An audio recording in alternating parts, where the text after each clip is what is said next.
เลือกงามยามดีเป็นวันที่ดีสำหรับขอบตอนน่ะเพาะเขาอยู่ในเล่ากับผ้าเฮ็ดแบบนี้มาไหมไม่มีแล้วแต่ปู่แต่ยามิสเตอร์ยุนะไปเอาแล้ว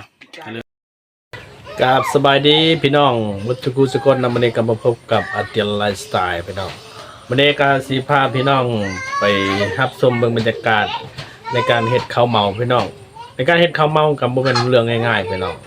ก่อนเขาจะได้กินข้าวเมาสำหรับอยู่ในตระกูลของอาเตียนหรือว่าอยู่ในเฮือนของอาเตียนได้กินก่อนว่าสั้นต้องเฮ็ดฮีทซะก่อนเขาเอิ้นว่าฮีทเนาะฮีทสำหรับชนเผ่าบรูพี่น้อง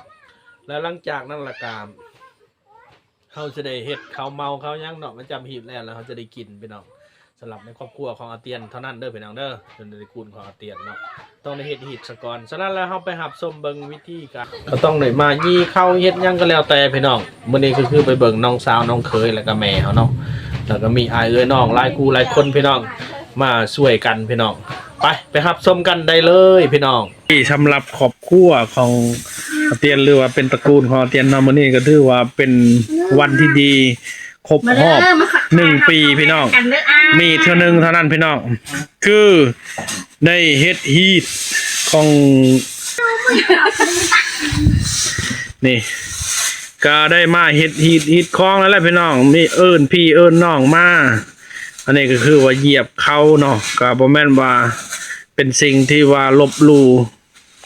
พ่อแม่ครูบาอาจารย์หรือว่าลบหลู่ปู่ย่าตายายพี่น้องก็คือว่าเป็นทำขนบธรรมเนียมของเผ่าบรูอยู่แล้วพี่น้องก่อนเฮาสิได้กินข้าวไหมนี่นะเฮาต้องได้มาเฮ็ดฮีทคองซะก่อนนี่แต่ว่าสำหรับมื้อนี้เนาะพวกเฮาก็เป็นพิเศษก็คือว่าเฮ็ดหลังจากเฮ็ดฮีทคองแล้วก็สิได้นำเอาข้าวนี่นะข้าวใหม่นี่นะมาเกี่ยวกันได้พี่น้องบ่แม่นว่าฮีทก็มันก็มีหลายฮีทได้พี่น้องฮีทชนเผ่าบรูเนาะคือชนเผ่าของในตระกูลของอาเตียนเนี่ยเป็นฮีทกูงะห้องเนาะกูงะเนาะกลุ่มเป็นกลุ่มเขาว่านี่เห็นบ่พี่น้องไปเอาเข้าไปเบิ่งไกลๆเลยพี่น้องว่าสิเป็นอะไรเนาะวิธีการมื้อนี้ได้ยินข่าวว่าสิได้กินข้าวใหม่บ่กินข้าวไม้เลยลูกเอ้ยยีดข้าวกันแล้วจะได้ฮีทเฮาเนี่ยเป็นฮีทละรู้นะแม่เนาะแต่เก่าแต่แก่เพิ่นบอกเลยจังได๋เฮ็ดแบบนี้นะเก่าแต่แก่พุ่นแหละแต่ปู่แต่ยาแต่พุ่นได้โอ้แล้วตะกี้ได้ตอนน่ะเพาะเฮาอยู่ได้เล่ากับผ้าเฮ็ดแบบนี้บ่แม่ไม่มีแล้วแต่ปู่แต่ยาพุ่นแหละลูกโอ้ก่อนเฮาสิได้กินเฮาก็ต้องได้จำกันบ่แม่จำก็แล้วโอ้จำนี่มีไก่บ่นี่ฮะไก่แล้ว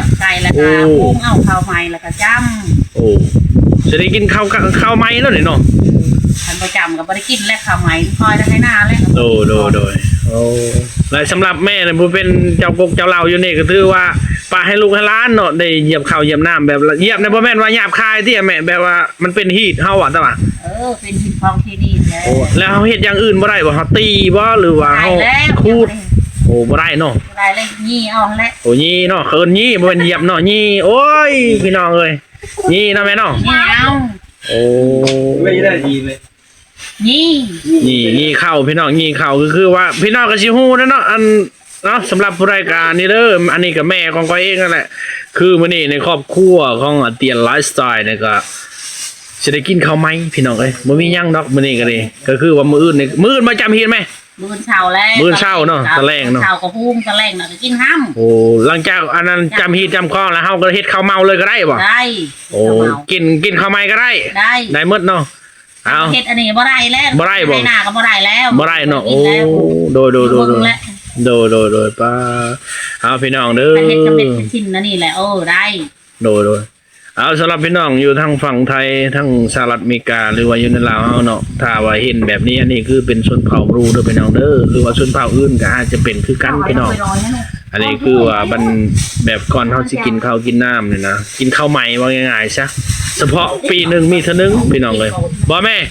ปีนึงได้มีเท่านึงบ่มีเท่านึงโอ้ต้องได้เฮ็ดเนาะเดือน3ก็เฮ็ดเดือน3ก็เฮ็ดอีกตัวเล่าอ่ะนะโดยอย่าลืมกดไลค์กดแชร์กด Subscribe ด้วยพี่น้องเด้ออันนี้ก็บ่แม่นว่าหยังดอกเพราะว่ามันเป็นฮีท12กอง14นั่นแหละที่ว่าเฮาสิกินข้าวใหม่เนี่ยเฮาก็ต้องได้ประกาศพี่กับน้องเฮาเองน่ะอยู่ในตระกูลเดียวกันนั่นแหละพี่น้อง อันนี้ก็บ่แม่นว่ารายละเอียดจังเนาะเพราะว่าเฮาบอกเฮาถือมาแต่ผู้ละแต่ปู่แต่ย่าพุ่นแหละมาแต่ปู่สังกะสาย่าสังกะสีเพิ่นพี่น้องเอ้ยนี่เห็นบ่บรรยากาศมื้อนี้ก็บ่มีไผแล้วมีแต่ลูกหลานจังน้อยก็สิมาได้หลายๆคนแหละมาร่วมกันมาเฮ็ดซอยกันพี่น้องอันนี้คือความสามัคคีเพิ่นความฮักแพงกันอย่าลืมกดไลค์กดแชร์กด Subscribe กับช่องอาเตียนไลฟ์สไตล์ด้วยพี่น้องเด้อเพื่อเป็นกำลังใจ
ต่อแรงแถมนึกว่าไป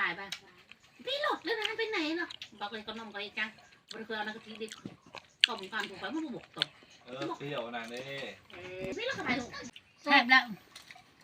จะได้กินเพราะแห้งเนาะปอเพื่อไหลไข่ย่อยเนาะต่ำเอานี่สมาชิกพี่น้องคนได้ไม่ธรรมดาเนี่ยผมมิสเตอร์ยุนะไปน้องแล้วอย่าลืมกดไลค์กดแชร์กด Subscribe เพื่อเป็นกำลังใจในการสร้างคลิปต่อไปไปครับไปเบิ่งกันนี่ไปน้องนี่เห็นบ่แชร์นี่เห็นบ่ครับกินดูกินให้เบิ่งดูอยู่นี่สมาชิกนี่อันนี้ก็คือกันเนี่ยเห็นบ่กินจนนอนกินเพื่อนพี่น้องความแซ่บมันจะช้ำได้ปุ๊บความสนุกสนานเป้านอนกินเลย